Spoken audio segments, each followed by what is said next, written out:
Kung akala mo na ipakilala na lahat, hindi pa. Bagong karakter sa FPJ's Batang Quiapo. Pasabog na ikagugulat ng lahat. Tila hindi nauubusan ng sorpresa ang paboritong teleserye ng mga Pinoy na FPJ's Batang Quiapo. Akala ng marami ay naipakilala na ang lahat ng mga pangunahing bagong karakter sa kwento. Pero ayon sa insider mula sa produksyon, may bagong tauhan na papasok sa mga susunod na episodes. Ang misteryosong karakter na ito ay may dala umanong malaking twist na magpapayanig sa istorya at magpapabago sa takbo ng buhay ni Tanggol. Hindi pa ibinubunyag kung sino ang gaganap, ngunit ang clue ng source. Isa itong kilalang personalidad na hindi inaasahan ng mga manonood na magiging bahagi ng serye.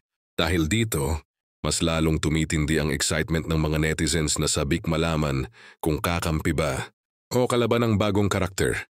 Isang bagay ang tiyak mas marami pang pasabog at matinding eksena ang dapat abangan gabi-gabi sa FPJ's Batang Quiapo. Sa dami ng mga bagong papasok, siguradong mas magiging masalimuot, maaksyon at kapanapanabik ang mga susunod na kabanata